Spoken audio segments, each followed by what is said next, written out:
The game today is between Interfox and Vortex. The draft just goes out as follows: Echo first pick, apparently a very high priority for Imagine, followed by Rumble Annie. Heaven Time is now playing support, he's moved there from jungle. Apparently Wizardry really likes Rumble, blind picking it as well, without any top lane bans. It's slightly questionable other than Rise. Who knows what they're mostly thinking about there. They also blind pick Xerath, which is it is a wolf dual squad champion. For what I know, one thing about Echo first pick is that it can be flex picked, so that's a really strong upside to it. It makes it pretty decent. Kind of surprising that the Vortex managed to get Sivir on red side second rotation. I think it's just because Imagine was planning on picking Vayne into it beforehand. So going into this game, I think there is some decent planning, but a little bit of an awkward draft that came out because Xerath and Vayne they work together okay. It just seems a little bit like convoluted. Like everything is going in a little bit every direction in that comp. Vayne is one idea, Nara has another idea, Xerath just wants to wave clear. While on the other side you have a lot of champs that can go in. And they basically all synergize pretty well with each other. A lot of engage and a lot of straight tension.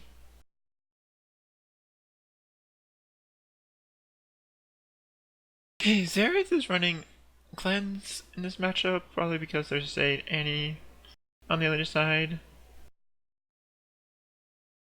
And is afraid of the ganks, and plus its cast and slows can be really big. There isn't a lot of CC that you have to cleanse though. Just for mid games so people can't engage on him. There's an Ignite on Thresh. That's Indivisible style though, he grants that a lot. And then Annie is pretty standard because she's a pretty large lane bully. And then Ignite on Castle, which is... Again, that's kind of standard, but just because Castle doesn't really do well with healer cleanse. It's not that Castle does really well with Ignite, it's originally a lot of lane pressure. But he has so many get outs that he doesn't really need the healer cleanse in the first place. Some people take teleport on that for that reason, but it's not all it needed. This is just one of those times in which they probably scrimmed each other enough that they both know what their level 1 is going to be. And they just kind of match each other and see who come out ahead.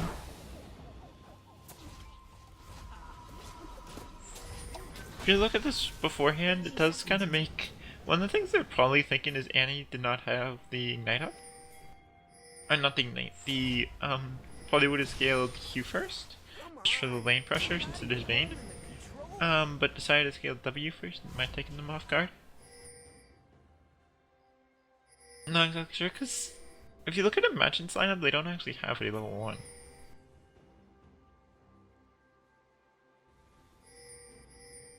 So it's a little bit of a strange invade of them. I probably would have advised just a 5 point since they wouldn't have... If they had a quick enough reaction, 5 point would have been fine. Because that would have been Echo's area. And Echo has a slow and a bunch of get outs. Even as level 1, he can just slow the other team down in his own control. It was a nice flash done by Annie though.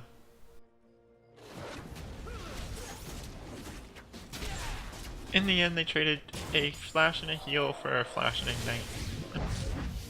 But they did get the heal off the lane, so that's pretty big.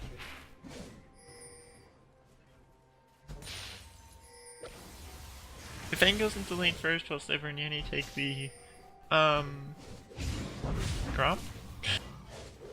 I don't always remember the name of that. See if it pays out. It does require a lot of poke on the Annie, and they're not a lane with a shield or a sustain level 1, so it is a little bit odd that you would do that. You can see the effects of it. You lose the wave control level 1 and trade for a really early level 2.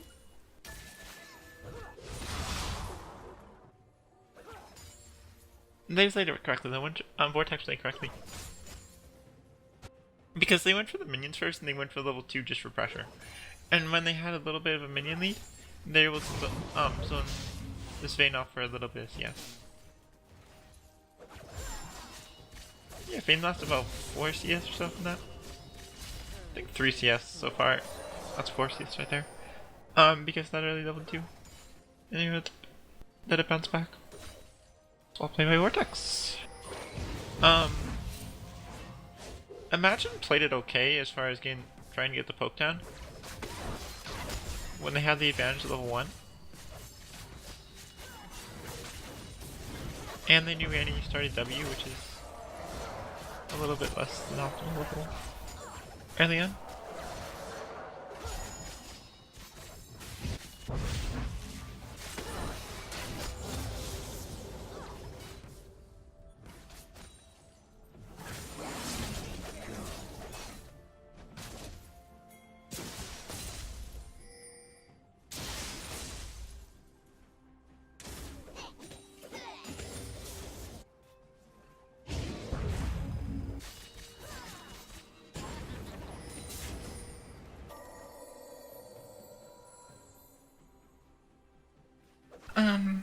So there's a back from Echo and Lee Sin's pretty standard. They're basically mirroring each other.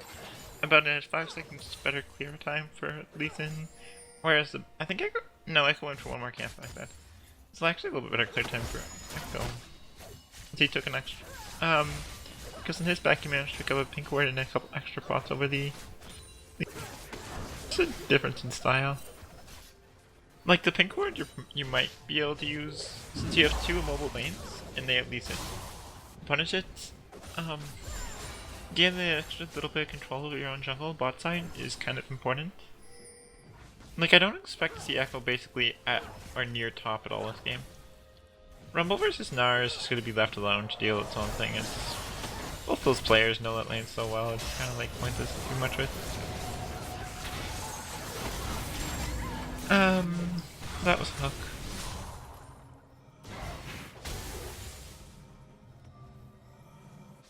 Yeah, essentially they just got hooked and kind of leveled into that.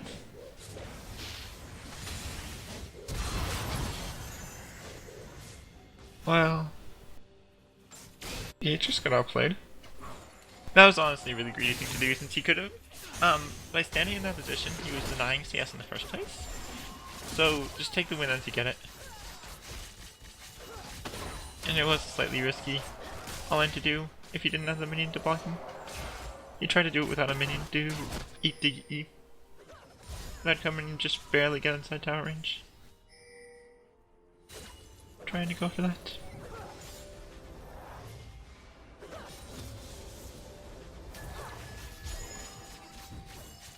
Put them down about 400 gold on the first back. He had the advantage because of Flash versus String if you were to constantly trade, like they were. Caston ended up about 400 HP ahead. In the end.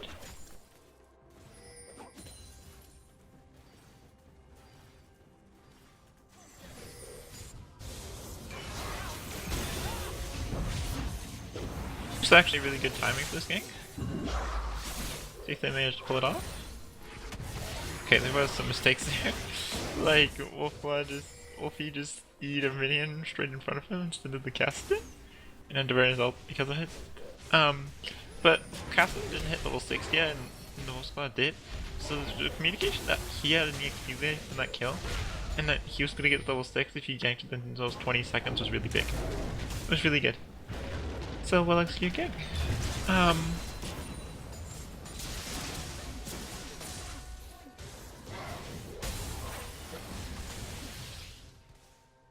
Ends up also in a 12 CS lead.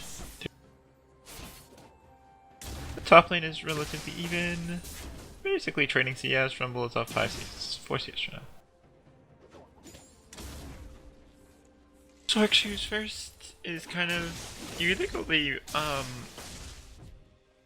no, whatever it's called, the magic pen item, the honey guys first or the Shark Shoes depending on your matchup.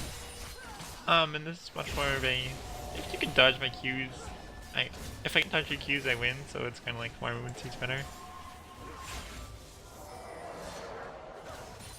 Against a matchup like Maokai, for example, you probably go the Honey guys first just for the extra damage. Try to break through the farmer. Break through the magic resist damage reductions.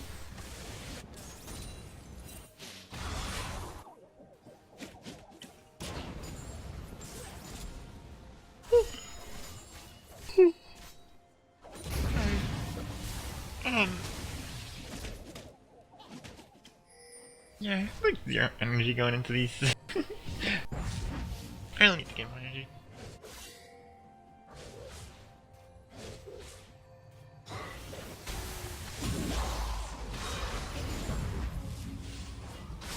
One of the things the Wolfpaw is not doing very well with these trades is that Castle doesn't care if he's inside a minion wave or not. None of his abilities actually matter, but Xerath does, since he can't land his heat. So what he should be doing whenever these trades start to come is he should be walking to the side of these waves and trying to land the E around the minions. Because after his, the only thing that really matters, as long as he's within auto attack range of the creeps, so that when if Caston were to Rift Walk in and auto him, and the creeps attack him, he's good. But he still should be outside. He's landed a lot of E's just on the minions, on the creeps in front of him so far, and it's not ideal Xerath play.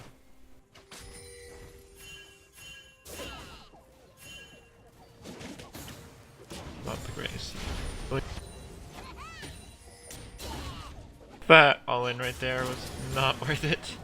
You just missed like 4 creeps because of that. Okay, maybe it was. Because what I didn't see was the Echo coming in, and the call was probably just say, hey, I'm gonna be here in just a second, just go all in. Blow everything. That wasn't really ult from me.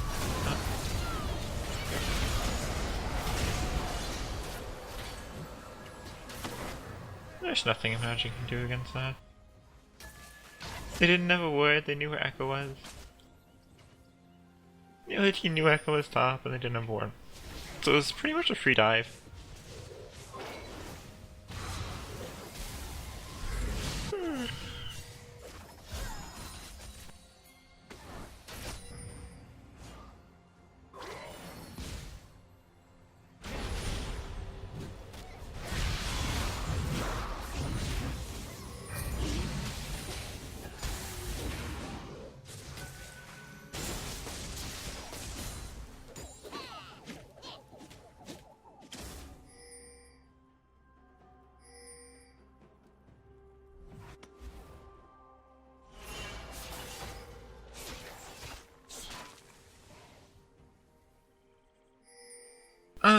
It's really been delayed on his Rod of Ages. And I think Xerath is sitting on quite a large amount of gold right now, since they basically have the same amount of golden items currently actually bought, but Xerath should be about 1k gold ahead or more, because most of the gold lead is just in the mid lane, since the CS is relatively even on both the side lanes. Vayne might actually be slightly ahead of the Sivir right now. And Nara would be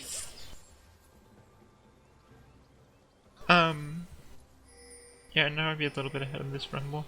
There hasn't been any objectives taken, so that... if you're going to make a play like that, you should set it up first with the Echo before the Thresh goes in. Like there. The Echo might have been able to get out if he played that really, really well, but it wasn't. Oh, that's a mistake by any. Okay, there was a lot of mechanical mistakes there. That resulted in a couple more risky plays than needed to be. Like, they took probably a decent chunk more health and... I'm not gonna talk about that. That was actually required. And he missed her ultimate. Echo was like... There was a lot of mistakes on both sides, to be honest. If I were to watch it over, I know Annie missed all, Sivir didn't get ideal damage off. Lee Sin used a couple abilities, hardly. Echo went in really early, better than you needed to, and Thresh missed the hook. And it wasn't set up properly so that they would have been able to chain CC right away anyways. Even if that hook landed, I don't think they would have actually won that fight.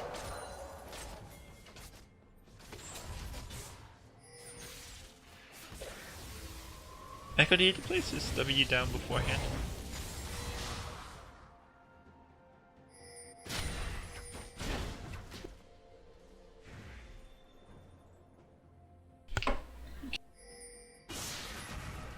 Teams continue to run Vegas for the mid laners. It's more even than I expected it to be. Because the teams in Rado Aegis have very similar prices as far as enemies go, too.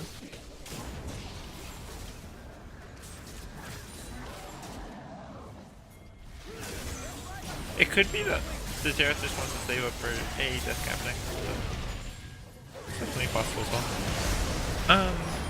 Regardless, I probably have a bad habit of talking about all that stuff during fights. There was a pretty quality echo play right there.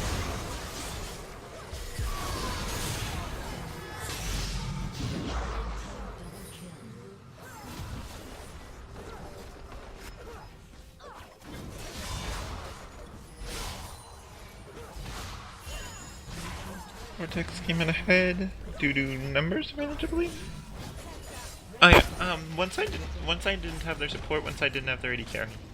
So the other side just plainly had more damage, even though I believe Imagine actually played that better than Vortex as far as their ability usage, their grouping up, the amount of time they spent to actually get there in time. But the fact that one team had more damage and overall output made the difference there. Because Vayne's a huge part of Imagine's damage. They basically just had Xerath and Echo. And Echo doesn't even hurt that much right now.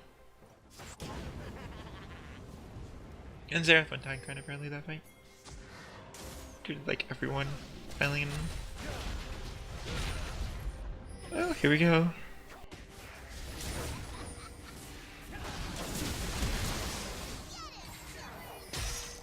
Free flash. The fact that they actually went top lane there, that was a good read by Vortex, just to say, that was a really, really nice jumble off. Like, really, really nice. Quality echo play too.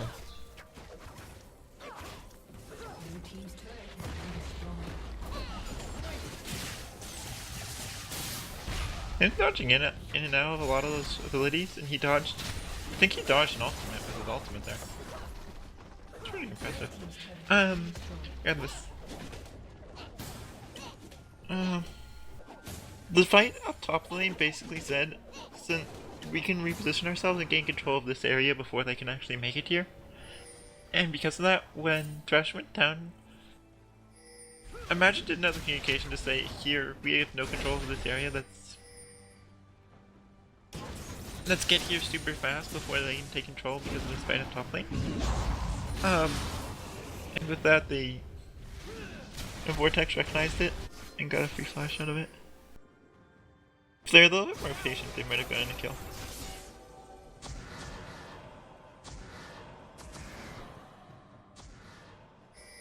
Cinnamon, Thresh warded it, so yeah. They went at the proper time.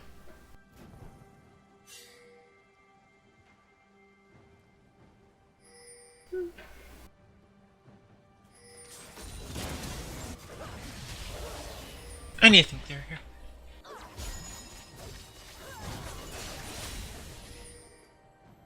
The Thane is currently in control of Vortex. They have a 1k kill lead, down one dragon, but in control of the map. The Void Division in the red side jungle is really giving them quite an advantage. This is a free dragon for Vortex. Good play by Imagine saying that you did not have control over the area and just try to trade.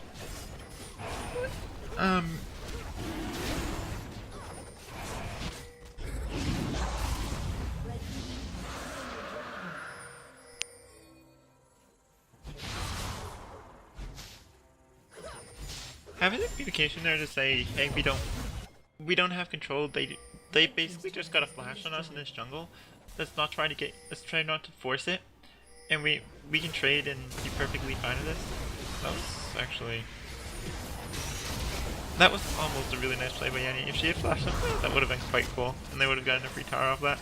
Because she blew an ultimate for free off Bane and forced him to back off and the people going up to the tower, but without flash, I was kind of greedy.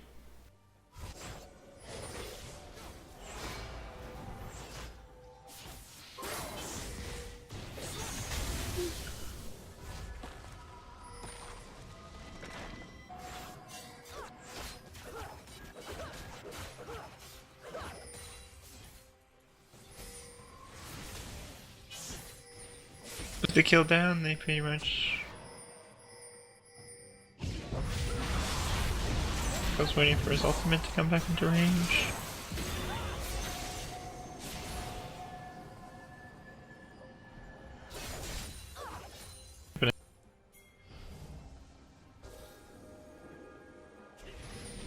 They had vision on that roam, and that people were there, so the collapse from Imagine probably could have been better. They didn't plan it out properly, given the information they were doing. They probably didn't call that there were 2 people. They called that 2 people were there, they probably just didn't make any additional calls after it.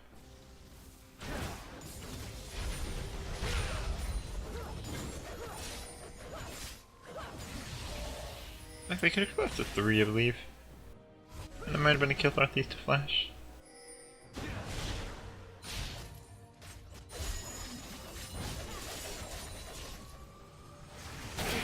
Okay, Lunan's actually completed on Xerath and now he hurts. Like a lot. This is basically a battle between the mid-laners and ADs.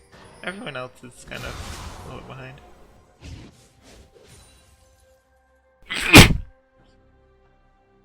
Sivir is so far ahead right now though. Ruin King Berserker agrees against IEPD. It's ridiculous. But on the other hand, you have a pretty far ahead Xerath compared to this Gaston. 2 completed items. They're relatively similar power spikes, though. As far as itemization goes, I'd probably give the advantage to Vortex right now. Especially since the Zanya's just got completed on this Cassidy, they're on the 2 item power spike for Sivir, 2 item power spike for Cassidy is pretty huge.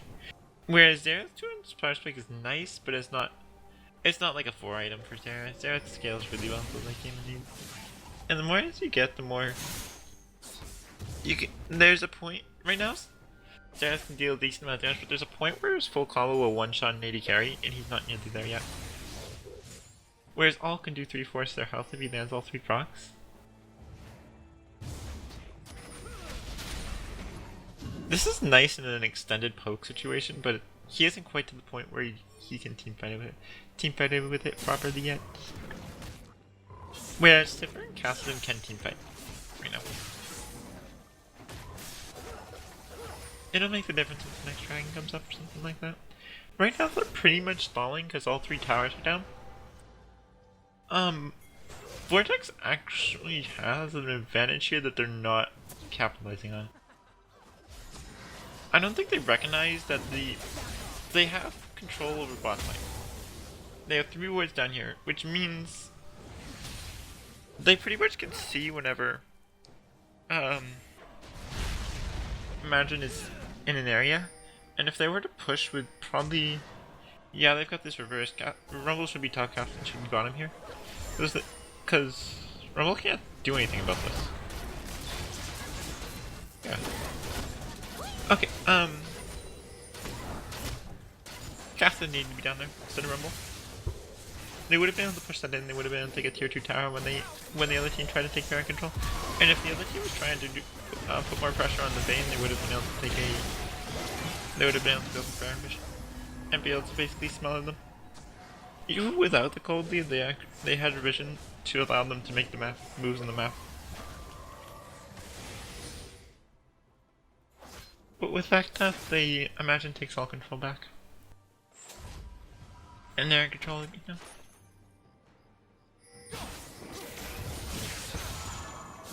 Two item power strike on Vayne. Back him up quite a lot. That ward is kind of... yeah, that worked. Good chance of Good job canceling a TB on Ron there. That is such a cheesy ward. I think he actually saw the ward last time too, because Rumble placed it. He didn't remember it though.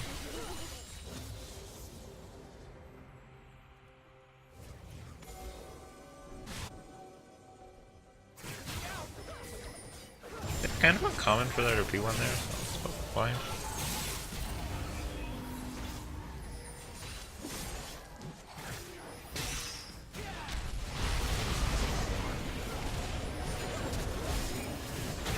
Oh, Luden's proc.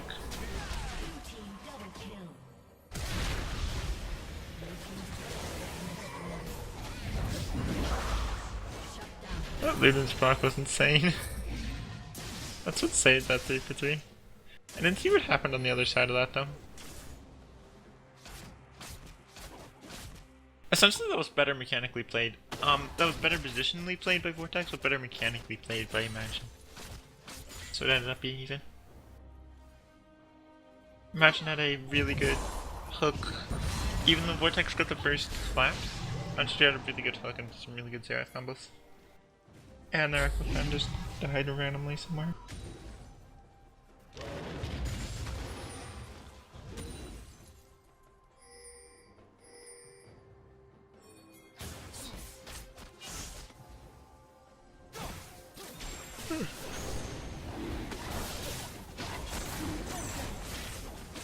Those are 2 good pink wards from Bad right now. Dragon is up, so let's pink ward our jungle instead of the dragon area. Make sure we have control of getting into the area. Vortex might have been able to play a trap, but I didn't know if those pink wards didn't exist. But the kills earlier, Magic was the first to respawn, so they were the first to get there. I knew that doesn't matter, but that time it mattered a little.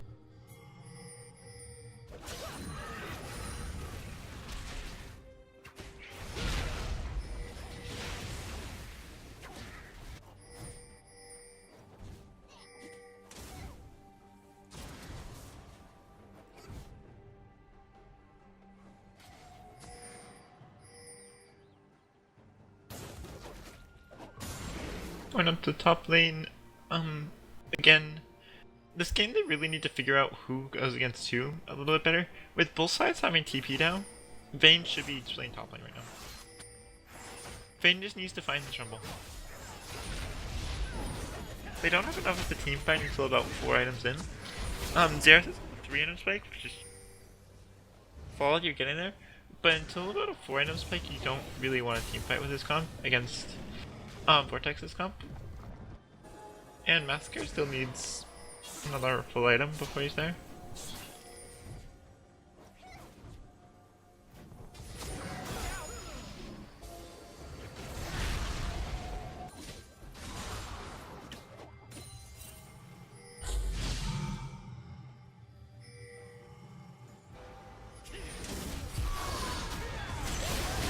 This should go in the advantage of the Madden.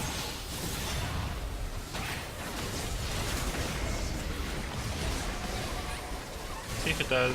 Alt from now. Gates combo. Fresh hook miss. Wolf did a decent job. Okay, it did. The reason that should have gone there because Castellan is one of the big threats. The TP that weren't there were Castellan and Gnar. Castellan is a really big threat for one side and the other, and Vortex really grouped up for some Xerath destruction. Wolfie just kinda wrecked on them. And you're going right into choke against Thresh as well. You can CC you down and kind of just focus fire. The Vayne was completely safe. Do her thing.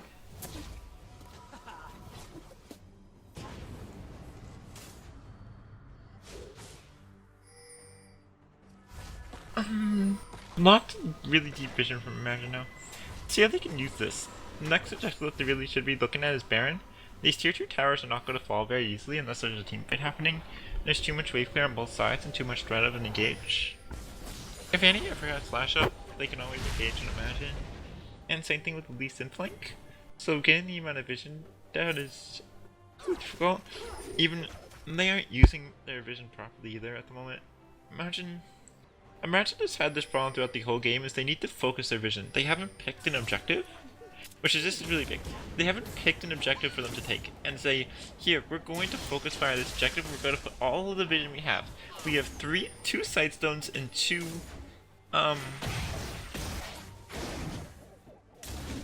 we have 2 sight stones and 2 winning totems. I forget what the upgrade is called. Upgrade stealth totem? And then what's made it happen is they have 2 wards down by their crags. They have 4 wards around middle. They have 2 wards in the enemy jungle, 1 ward near tier 2. It's just way too spread out. And even the pink wards are spread out, and it's not. It's kind of been forcing Imagine to play kind of in a spread. It's kind of been forcing Imagine to hope that Vortex is playing a spread out game, so that they could be anywhere. Imagine's the one that has been better grouped here, but Bane got caught out on the side. Okay, they weren't able to punish it, so they. Bane got CC'd on the side there and wasn't punished. Vortex has not been able to stay group very well this game on team fight.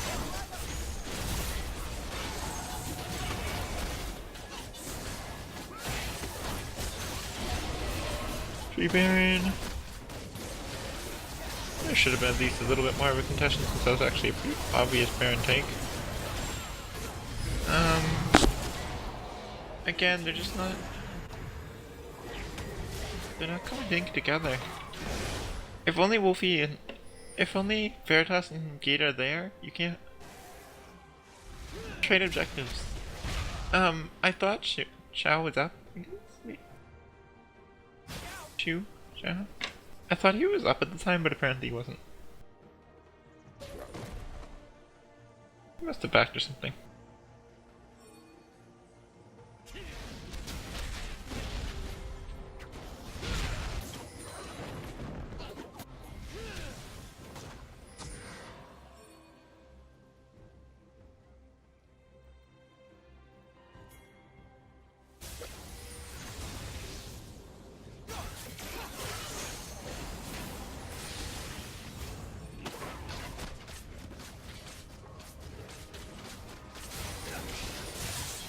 Okay, so now they have 2 pink wards around Baron, 3 wards here.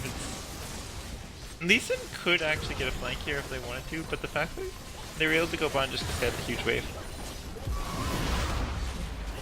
Baron buff is kind of saving them there. If they didn't have Baron buff, that would have actually looked kind of awkward. Most likely. Back off the dragon, this is the 3rd dragon. Vortex just needs to clear up the waves. They need to buy a few pink wards. The fact that they only have 1 pink ward in their inventory and only they do clears. 2 oracle lenses and a scrying orb.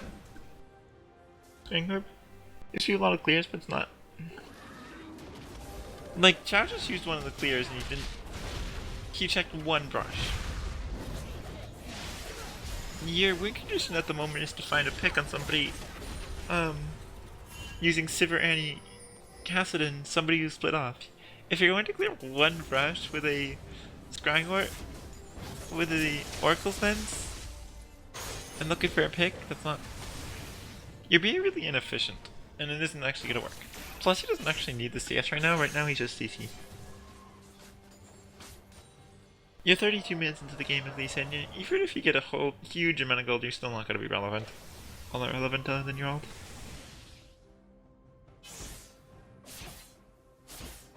$7k lead for Imagine, the 2 dragons.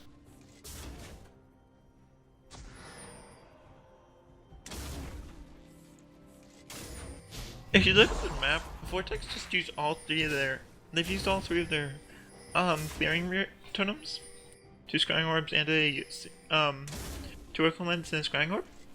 And they basically cleared none of the vision off from Imagine's side, and they had a huge amount to actually strangle him here. And because of that, they're losing a tier 2 top lane. And they're getting pressured on their inhibitor. That's one of the main reasons. Okay, so Gate finally picked up a pink ward. So they use it properly. They're probably gonna end up just using this inside their base. And they lost their chance to be able to group up and try to make a pick. They had about a 30-second opportunity before Imagine was able to group for a tower that could have happened, but they didn't. They didn't capitalize.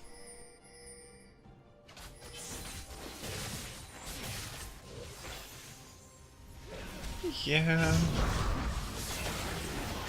Plans on Wolfie was a little bit late, but they just keep winning without this team's help. Kind of see it. That was kind of like a desperation attempt. You try to flash, and he flashed and then didn't ult right away as well. And if you get a flashlight, you kind of have to do it on Massacre and not on Wolf. Because of the cleanse. These conditions aren't being talked about when you're talking about. I can almost guarantee that. What do we need to win a fight? They aren't saying this. They need to be looking for this exact setup. How do we... They're not saying, how do we win this game? How does this come out? Because always... They're saying, let's just try it, but maybe we can win. It's not gonna work. It's just kind of desperation. I'm not even sure if he's allowed to leave this early, even if the game's obviously over.